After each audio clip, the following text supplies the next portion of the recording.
Wa yusanu ta'minu ay qaulu amin bitakhfif wal mad. Ya.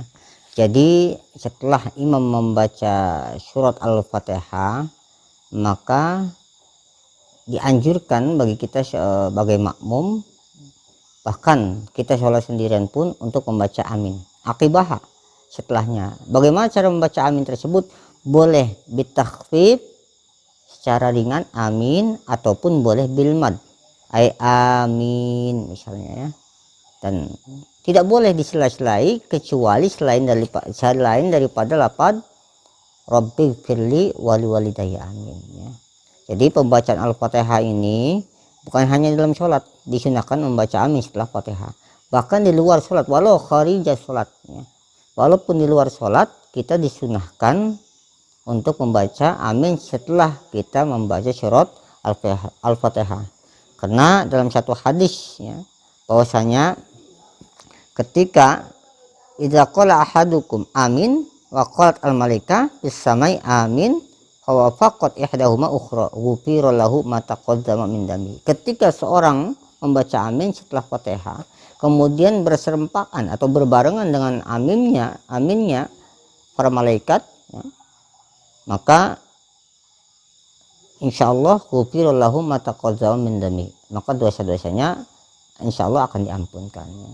Jadi kita setelah membaca Fatihah, ketika kita sholat berjamaah, ketika imam membaca surat Al-Fatihah, maka disunahkan membaca amin, boleh amin ataupun boleh amin, dan tidak boleh disela-selai lafaz lain ya, kecuali itu lafaz Rabbil firli wali walidayan. Bahkan Syekh Abu Bakar As-Sato dalam kitabnya I'anatul Talibin mengatakan wasuna ya, wasuna bizati Rabbik firli, bahkan dianggap baik menambahkan lafaz Rabbik firli setelah membaca surat Al-Fatihah. Nah, karena satu riwayat hadis dari riwayat Hasan mengatakan annahu sallallahu alaihi wasallam qala aqiba waladhdallin Rabbik firli ilaih. Jadi dalam satu hadis yang diriwayatkan oleh Hasan, bahwa Nabi Shallallahu Alaihi Wasallam itu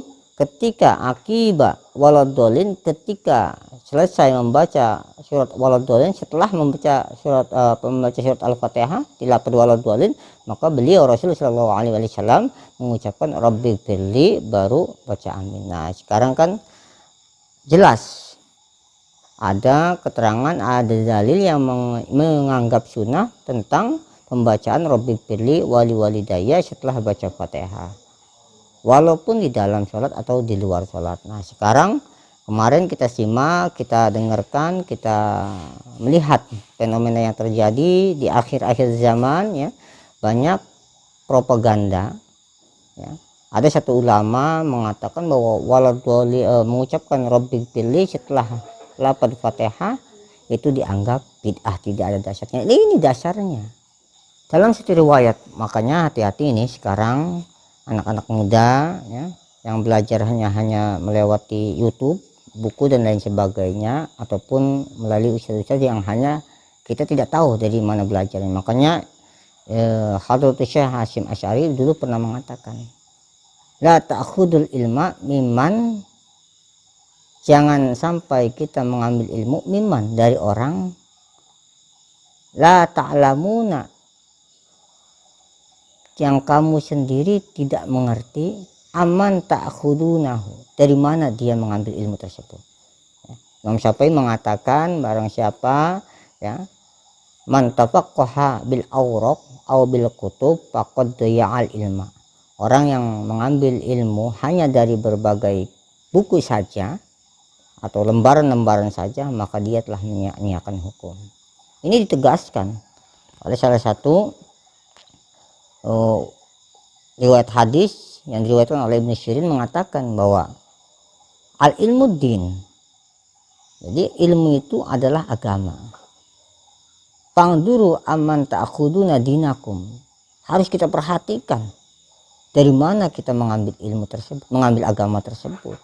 Jangan asal-asalan kita memilih seorang guru. Kita harus tahu dulu siapa guru tersebut, dari mana dia belajarnya, apakah dia belajar otodidak atau memang benar-benar punya guru.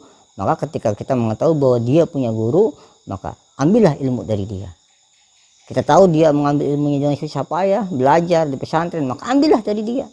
Karena menjadi ulama itu tidak mudah.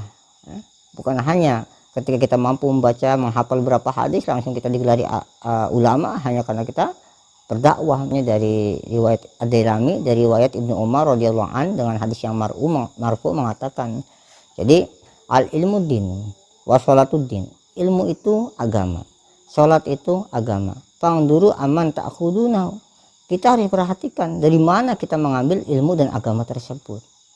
Ya, sholat, bahkan as-sholatu din, sholat pun agama. Jadi harus perhatikan. Ya. Fa'in wa kaifa tusalluna, hadis sholat, bagaimana kita mengetahui tata cara sholat kalau kita sendiri tidak mengetahui siapa guru kita, hanya dari panduan buku semata. Fa'innakum tus'aluna yaumal qiyamah, karena suatu saat kita nanti akan dipertanyakan oleh Allah di hari kiamat nanti, bagaimana sholat kita, dari siapa yang mengajari sholat kita. Ini oleh karena itu hati-hati, belajarlah dengan baik, benar, terapkan adab terhadap guru kita, dan carilah guru yang memang benar-benar memiliki ilmu, yang memang dia mendapatkan ilmu dari ulama. Wallahu a'lam bishawab.